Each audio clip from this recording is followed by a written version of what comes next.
অবশেষে খোঁজ মিলল বাংলাদেশি শিক্ষার্থী নাহিদা সুলতানা বৃষ্টির। যুক্তরাষ্ট্রের ফ্লোরিডা হিলসবরো কাউন্টি শরীফের কার্যালয় জানিয়েছে, গত ২৬ এপ্রিল উদ্ধার হওয়া মরদেহের খণ্ডিত অংশ ইউনিভার্সিটি অব সাউথ ফ্লোরিডার পিএইচডি শিক্ষার্থী বৃষ্টির। এই বিশ্ববিদ্যালয়ের দুই উজ্জ্বল নক্ষত্র নাহিদা সুলতানা বৃষ্টি ও জামিল লিমন গত ১৬ এপ্রিল তাদের নিখোঁজ হওয়ার খবরটি প্রথমে উদ্বেগ সৃষ্টি করলেও শেষ পর্যন্ত তা এক পৈশাচিক ট্র্যাজেডিতে রূপ নিয়েছে।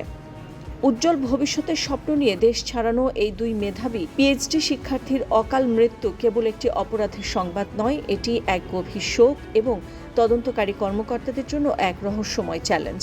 খুনের নেপথ্যে থাকা তথ্যগুলো উন্মোচিত হওয়ার সাথে সাথে এই ঘটনার ভয়াবহতা পুরো বিশ্বকে স্তব্ধ করে দিয়েছে। তদন্তকারীরা সন্দেহভাজন হিশাম আবুখবের ফোন তল্লাশি করে কিছু পিলে চমকানো তথ্য খুঁজে পেয়েছেন। হত্যার আগে তিনি ইন্টারনেটে এমন কিছু বিষয় নিয়ে অনুসন্ধান করেছিলেন যা থেকে তার নিষ্ঠুর পরিকল্পনার বিষয়টি স্পষ্ট হয়। এই ঘটনাটি আমাদের চোখে আঙুল দিয়ে দেখিয়ে দেয় কমিউনিটির মধ্যে থাকা ছোট ছোট সতর্কবার্তা বা আচরণগত পরিবর্তনগুলো উপেক্ষা করা কতটা ঝুঁকিপূর্ণ হতে পারে। সময় মতো এই অভিযোগগুলোর গুরুত্ব দেওয়া হলে হয়তো ভয়াবহ এই ট্র্যাজেডি এড়ানো সম্ভব হতো।